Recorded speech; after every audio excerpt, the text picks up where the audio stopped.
ine ndaenda ine ndaenda kuntumikira Yawe. Mimi ndaenda mimi ndaenda kuntumikira Yawe. Lilongwe ndaenda, kota ndaenda, Zuzu ndaenda kuntumikira Yawe. Chitipa ndaenda, Kalonga ndaenda, ine ndaenda kuntumikira. Wow, ine ndaenda, ine ndaenda kuntumikira Yawe.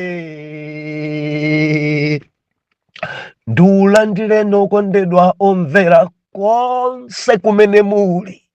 Heneleke chale mtumiki wanu Believer lero pa 1 September 2025 utumiki wa Nzimai sabutopiki mkute. Believer tikamanena kuti mkute ndi chakudya chimene chatsala. Oh, hallelujah. Loleni kuti tuwerenge Luke chapter number 2 verse number 18. Mau apamwamba, Luke akunkha munda wa Boaz. Verse number 18. Bible likunena kuti nalisenza nalowa mudzi, ndipo mpongozi wace anaona khonkhalo. Luke anatulutsanso nampatsa mkute uja anausiya atakhuta. Atate, ulemerero, matamando, mayamiko dzipite kwa inu. Ndinu Mulungu wabwino, ndinu Mulungu wamphamvu, odzala ndi kukoma mtima, odzala ndi ulemerero. Jehova, kulibe wina ofana nanu, amene Mulungu wa Israeli mumakhala saidi ya ana anu nthawi zonse. Dere mulemekezeke. Zikomo chifukwa chakuwerengedwa kwa mawu, mutilankhulenso, mutilimbikitse, dzudzulani, ndipo tidzamva m'dzina la Yesu. Amen. Believer, tagonjetsa, tapambana, chikho Yesu watenga. Mwana Mulungu, tidali ndi ulendo wa utali. Nsanje tuchitipa nkhorakora osati mchinji koma tafika Lilongwe. Tayiona ife nkhope ya Mulungu. Mulungu anali mbali yathu. Mwana Mulungu, munse umu muchitika zinthu, ngozi zosanenayi, koma Jehova wadzilemekeza. Titayamba nsonkhano pa nkhorakota, tamona Mulungu okhala Mulungu pa nkhorakota. Titafika kuchitipa, Believer kuchitipa, kuna zizira kumanso fumbi. Moti mukamamva voice kumamveka ndithoti kachimfine kachifuwa kaja, moti mkati mukadzamva kuti tikukhosomola osadabwa nkuchemereredwa. Ulendo udali wa utali. Kufika pa Kalonga, kufika pa Nzuzu, kudzafika Lilongwe. Now, Lilongwe ndiye kunali chimphepo. Koma Mulungu amene, Mulungu odabwitsa. Mwana Mulungu, pati yachitika. Chisangalalo kumamba chifukwa cha moyo umodzi umene watembenuka mtima. Ana Mulungu maintasesa munali pa maondo kupembedzera kuti Mulungu adzilemekeze. nkhope ya Yawe ikhale our side. Ndipo ife tamona Mulungu magawo onse, tamona Mulungu believer, tamona Mulungu session ina iliyonse timaona kupezeka kwa Mulungu pamalo. Believer anthu amasulidwa, Mulungu wamasula anthu, Mulungu walandira anthu mu ufumu wake, Mulungu wachilitsa mulendo menewo, Mulungu alimbikitsa mulendo menewo.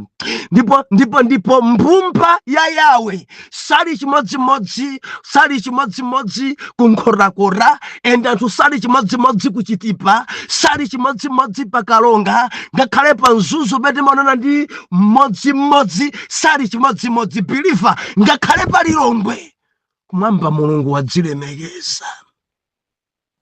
Msonkhano wakulu kwambiri unali pa Lilongwe, kunabweranso anthu ambiri, kunkhorakora anabwera koma ngochepa, kuchitipanso anthu anachepa. Titafika pa Kalonga pa Chilumba nambanso inachepa, koma sitikudandira kuti anthu achepa. Olatati abwera awiri ndikuti message igawidwa, tipemphererana ndichapa mtima pa Mulungu chichitika. Chifukwa m'malemba kwalembedwa akangosonkhana awiri aratu kutchula dzina langa, Jehova adalonjeza kuti adzakhala pakati pa awiriwo. Akangotchula kuyitanira pa dzina la Yesu, kumwamba adalonjeza kuti Jehova adzakhala pakati pa awiri. Ndipo Mulungu akhala nafe ngakhale tinali ochepa paduwangwa. Mulungu ameneyi anali nafe limodzi kuchitipa, Mulungu ameneyi akhala nafe limodzi pa Kalonga. Ndipo Jehova dzilemekezanso pa nzuzu. Tiupembedza Mulungu wabwino.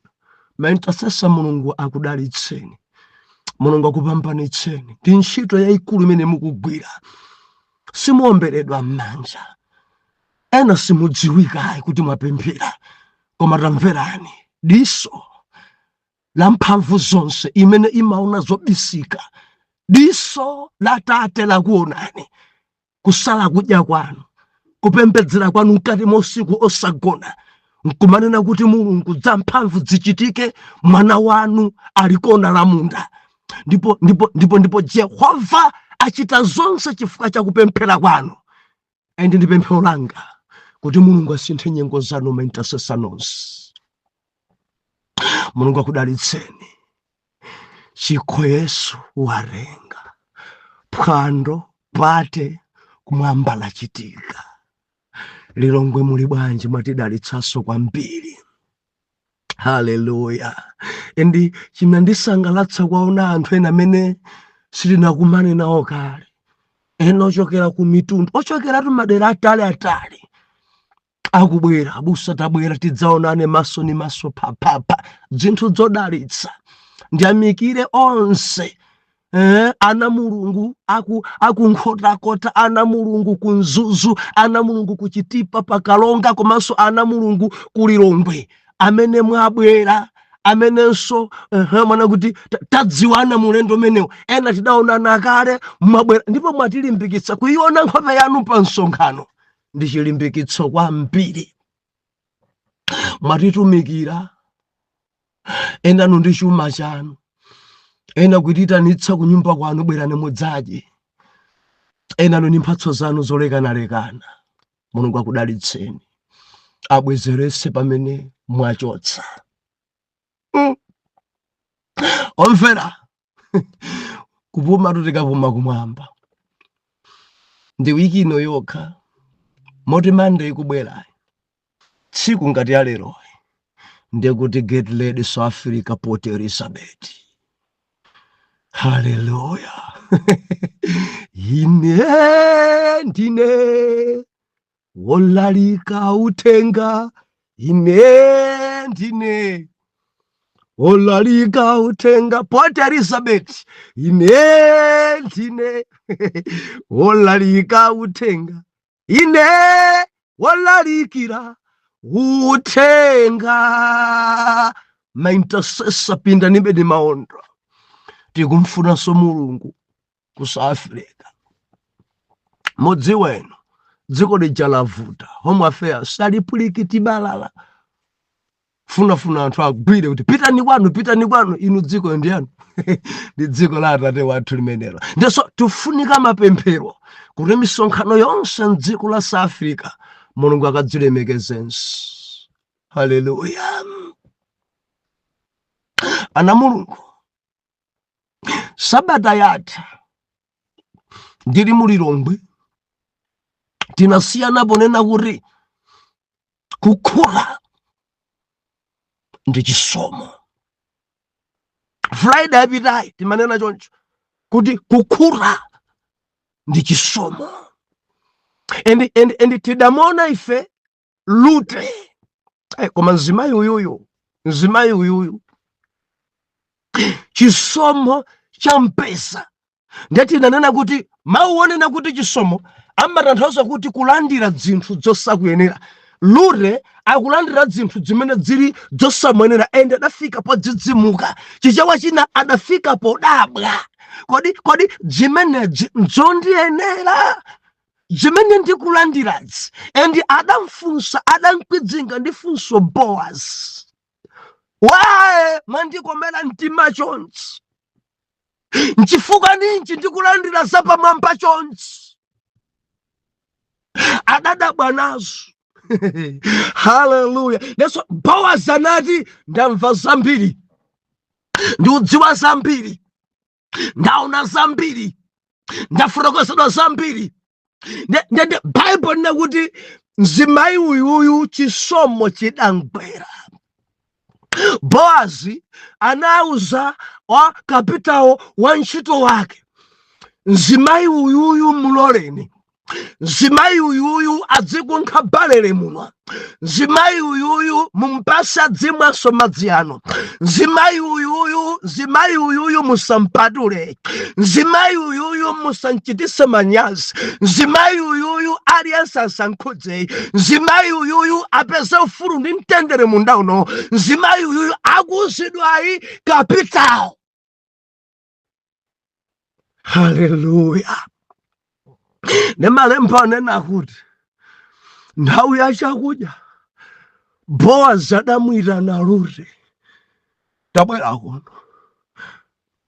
Mzimayi uyuyu adayandikira.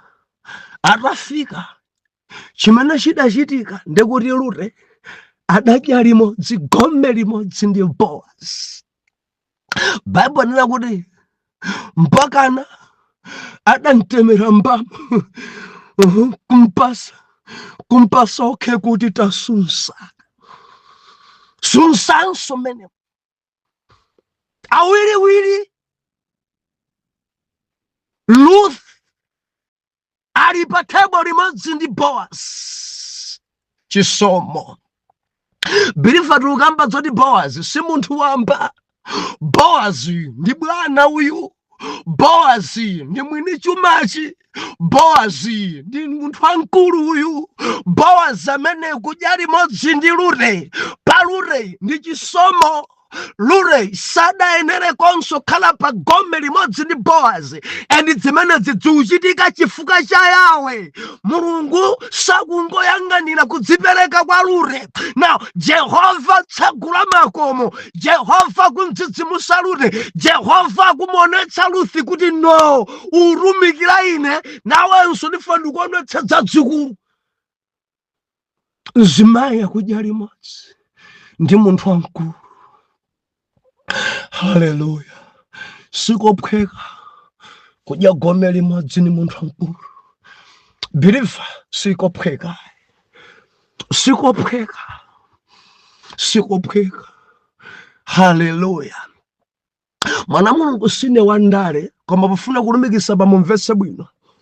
Sindikudziwa kandiliti kadzidachitika liti pathu kuno. Mafumu awiri alawo ndiso kumene ndi makhala koma simu dzimene ndikukhala. Ndiamanena kuti tadya limodzi ndi president. Takusanjika tadya limodzi ndi president. Mwana Mulungu zinthu zimukadzangana mwina za simple koma zili ndi ulemerero. Mori mafumu amene wakumana nawo nguri basi dali kunsanjika tajali modzi ndi president mwina ne mukhoza kuzinyoza ta adzi ni ntchito chani ngati muli wandale adzi ni ntchito chani zimenezi azopanda pakepo inu koma chinthu chinchi cha ulemerero munthu uyo ngwankulu ndakuti samayandikidwa ndi ena onse koma chifukwa chakuti adajana mpaka na pano amanena abe zimenezonso ndimafuna nene kuti kudya limodzi ndi munthu wankulu ndi ulemerero. Luthi adadya limodzi ndi bwana. Mudziwa inu kuti mabwana ena salola kudya ndi anthu amene sagwadziwa bwino.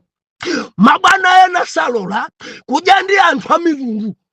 Mabwana ena salola kudzisakanisa pa tebo yawo ndi anthu ena pali ena odzikonda. Mwina sukununkha komweko mama nkukayikira kodingi mmavalidwe kuti ameneyi ayi endiso mukawerenga Bible yanu amitundu ndi mbumba ya Chiyuda sanali kudya pamodzi padali dzimiyambo koma Bowazi adati no Ruth bwera adadya limodzi ndi Bowazi sunsa ndikumasunsa nawo nkumadalitsika nawo. Bible nakuti adakula adadya ndi kukula. Haleluya. Adadya mpaka na mimba idadzadza. Luthi alibe njala endi zimene adya pa gome la Bowazi ene nganiza kuti sanazidyepo kale. Believer, mabwana watu tebulo yawo pamakhala dzakudya. Mabwana atu amadya dzonuna. Madrinki awo amakhala okhora. Msuzi wawo umene adauzidwa Luthi kuti tasunsa udali msuzi okhora woti mbamu ija ngati suyigwiritsa ikhoza kuchoka chifukwa cha kulemera kwa msuzi. Mamidzimu msuzi wina umangokhala onga madzi. Birifosa ndichotsa ndikuti nadzinzono msuzi umaphikidwa mosiyanasiyana kwadingi ndi munthu amene udya naye. Masakanizidwe a zinthu zoyika ndiwo. Mudziwa mwina mamanguyikamo bora ika madzi bora ika mchere mafuta onso mwina osadzwa kwa chabwino mangobudula mwina tomato onso osati kuchita kundula bwino kumangofinya m'manja. Koma zimene adadya Bowazi si zimene munthu wina angadya wamba. Endi zidali zapamwamba zapadera ngakhale kudali kumunda koma bwanayi ankadya zaulemerero zapamwamba. Endi Luthi mzimayi adapezeka pa tebo imeneyi mwachisomo. Adalandira zosayenera kulandira. Endi chimenecho ndiye chisomocho. Ndimafuna ndilize kwere amama muli ndi zinthu zosakuyenerani ndipo zimenezo ndiye chisomocho. Muli pa ntchito yosakuyenerani ndipo chimenecho ndiye chisomocho. Mukulandira salale yosakuyenerani ndipo chimenecho ndiye chisomocho. Muli ndi utumiki wosakuyenerani chimenecho ndiye chisomocho. Mudalumikizana ndi akuluakulu chimenecho ndiye chisomocho. Ndiye chisomocho. Ndiye chisomocho. Mumadziwana ndi abishopu akuti, mumadziwana ndi abusa akuti, mumayanjana ndi abusa akuti, chimenecho ndiye chisomocho. Ndi chisomo. Musoma chiseweletse ndi chisomo. Kulumikizana ndi munthu wina wa Mulungu endi nkumalankhula naye foni ndi chisomo. Ndinene motsindika pano ndi chisomo. Kudziwananso kwa inu ndi ine ndi yawe ndi chisomo. Endi kumalankhula nkumayimbana mafoni ndi chisomo. Ndinakhudzika ine palilongwe mzimayi wina amene anabwera kuchokera ku mitundu amanena kuti abusa ndakhala ndikulemba mameseji anga koma simumayankhayi. Bilifa kusayankhako sikuti ndikunyada yayi. Bize njochuluka komanso nambala yatsopano magulupu kuchuluka. Ndeni nauza kuti mundipase namba yanu. Ndiyana ndipase namba yanu ndiyeni mayilowesa namba ija. Ndilowesa namba ija nkuifufudza ku WhatsApp. Nkupeza mameseji ali kumeneko. Ndapepesa. Ndiyeni ndauza kuti dzina lindasefa. Ngati mbuyo mositi nkalankhulana. Ndikuti panalibe dzina. Chonchi ndatadziwana. Tidzilankhulana. mwina tizikhala mwapo ndapo chifukwa cha busy koma sizikhala onga kale. Ndimafani nene kuti kuimba foni pompo, kulemba message pompo, pomwepo abusa nkuona message yanu nkukuyankhani, tamverani mchisomo. Sukuti ngapa mwampa kwa mpira buso, koma chifukwa cha busy mene ilipo, koma ngati mmamasukirana nawo, mumacheza nawo, mumalankhwana nawo, tamverani mwana wa Yawe, believer ndi chisomo chimenecho. Endu uchikaka milo sachiseweretse chifukwa ena dziwanda dzimagwira amafika podzimva ife ndife nkuyamba kukhalanso wa chabe.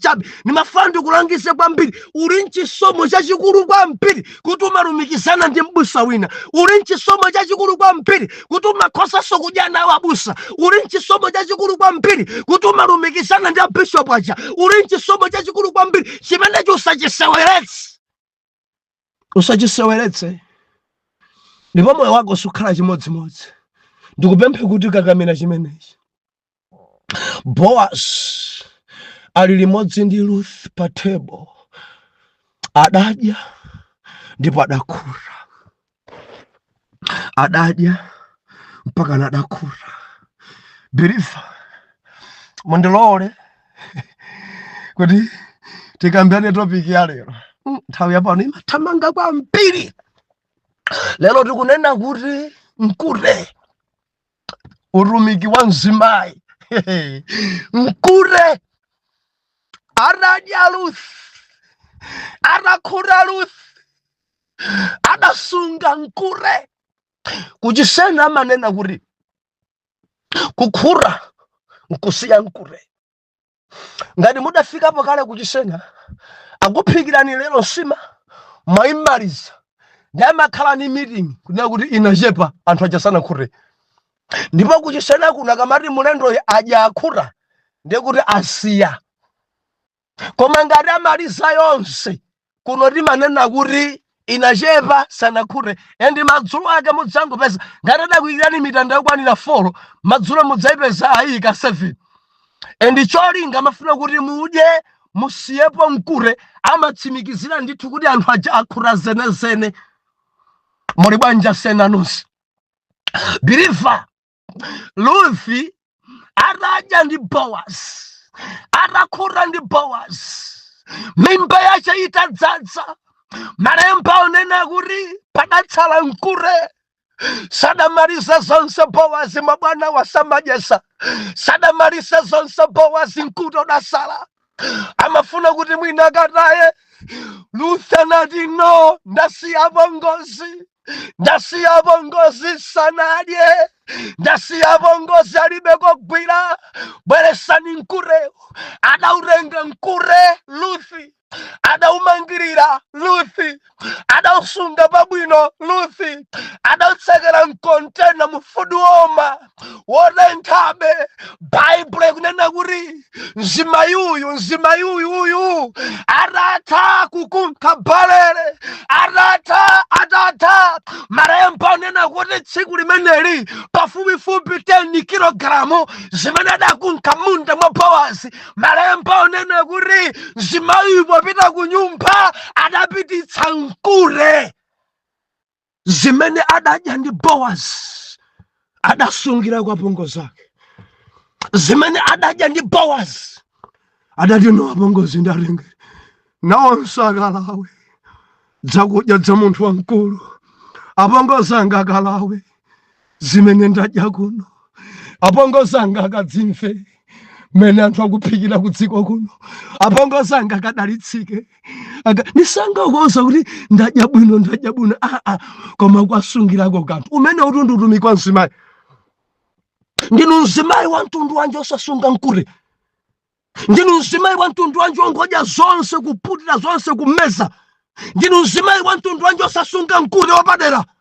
Mzimayi wa mtundu wanje wodya mpaka nakutaya opanda kusira ana. Ndi mzimayi wa mtundu wanje osasunga mkure kuti ena akadya zimene iye adya. Tikamanena kuti mkure nchakudya chimene chatsala. Sungirako ena, gawirako ena, kumbukirako ena pamene ukudya ena sakudya. Ruth anari balelo uyuyu kuti abwere ufa timpike ndi process zikatenga nthawi. Apongozi anga sakachite kufa kudikira izisi.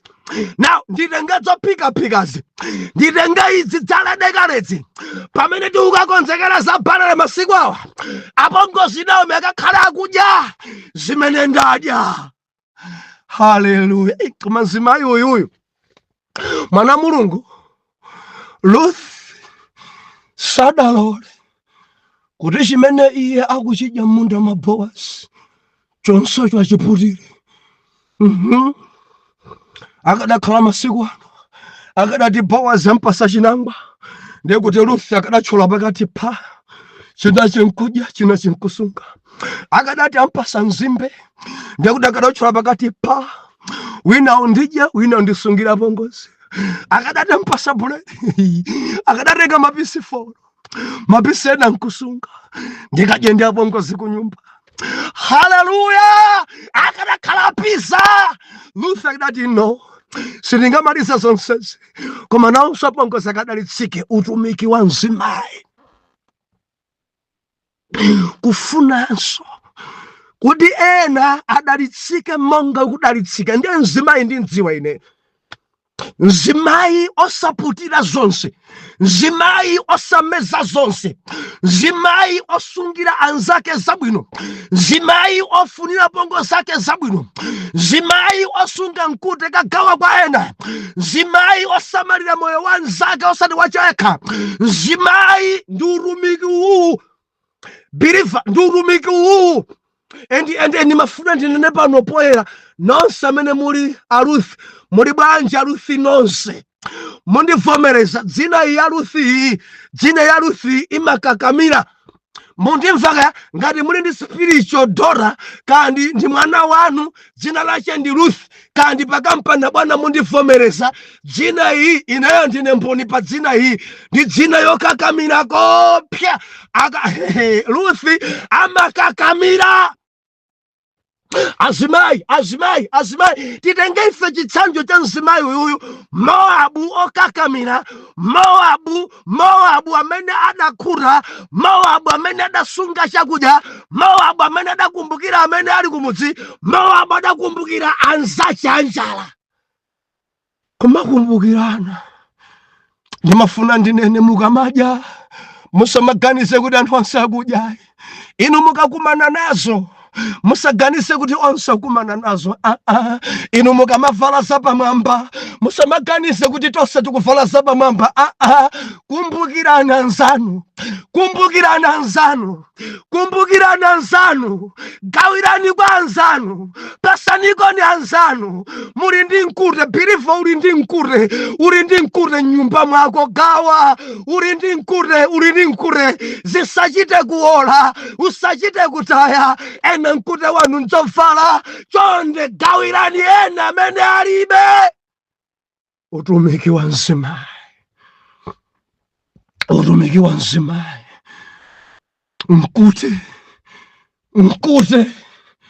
Nkute adaunyamula Ruth,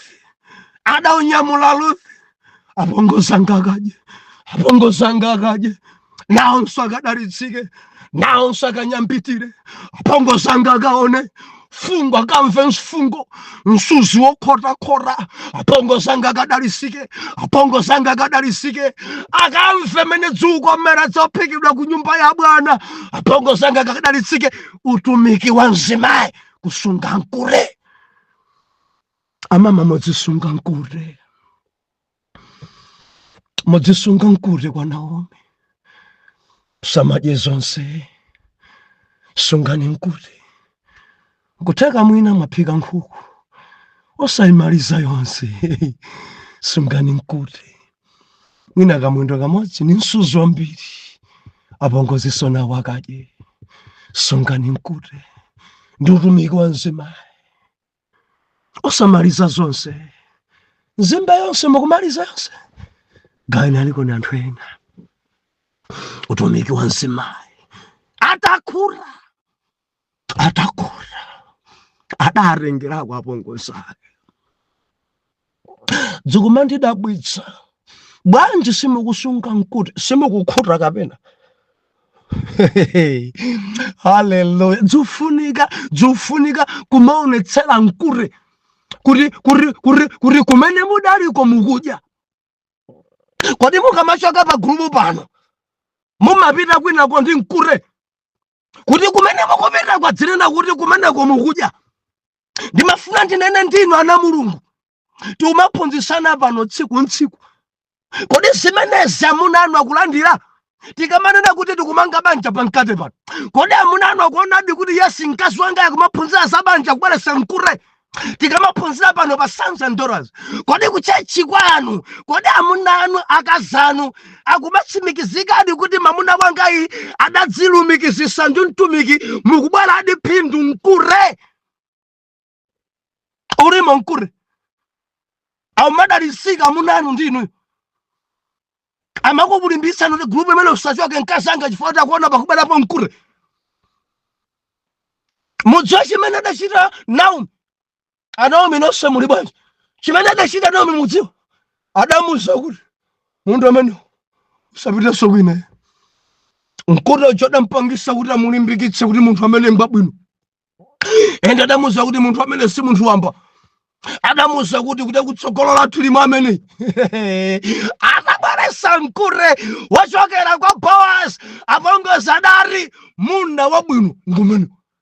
Munthu wabwino ndi amene tili modzika mukamachoka ndi nkure kuno nkupita nawo ka kubanja lanu nkupita nawo ka kuchechi kwanu akuchechi kusha adzanena kuti munda wabwino ngumene. Mtumiki wabwino ndi amene. Kholo wabwino ndi amene. Bilifa mundimvaka usamamesa zosasungani nkure mukudyanji pano mukudalitsika bwanji pano. Angadziwe bwanji Naomi kuti kumeneko makhura? Angadziwe bwanji ena kuti kumeneko mukudya? Angadziwe bwanji mpamene nkure ukubwera, pamene nkute kumasulidwa, pamene nkute kuperekedwa, pamene nkute kuperekedwa, zimene mwadya mugawire ena, zimene muli nazo zisakhale zanu zokha, musamakonde kumeza zonse nokha. Mwakumbukira apongozi, mwakumbukira apongozi, mwakumbukira apongozi. Mwezi watha mwakumbukira apongozi, mwakumbukira apongozi. Musadye nokha mudali kumunda wa Boaz, mwakumana nzorani kwa Boaz, mwadya zorani kwa Boaz, mwamwa zorani kwa Boaz, kudali nkhani yanji kwa Boaz. Mwakumbutse, mwapaseko, mwagawireko apongozani. Muli ndi nkure kapena mwameza zonse? Muli njani? Banje mundilondole mawa. Atate m'dzina la Yesu zikomo tiulimbikitsike ife ndi utumiki wa mzimayi Ruth. Azimayi ali ndi ntchito yogawa, ntchito yogawa yowapatsako ena, yowasungirako ena zimene akumana nazo, zimene adalitsika nazo adzikwanisa kukapasanso apongozawo, kukapasanso osowa, kukapasanso okalamba, kukapasanso amasiye. Endi umenewo ndi utumiki wa azimayi. Atate ndikupemphera kuti mundithandize mzimayi uyu akakumana zinthu amangodya yekha, sakumbukira Naomi wake, sakumbukira apongozi ake, amangomezerana. Ene mumpase uyuyu mtima okhoza osunga nkure kuti akagawire ena amene sadadzilawo kale. Endi dzichitika zimene m'dzina la Yesu oyera mtima tiyankhe kuti amen and amen.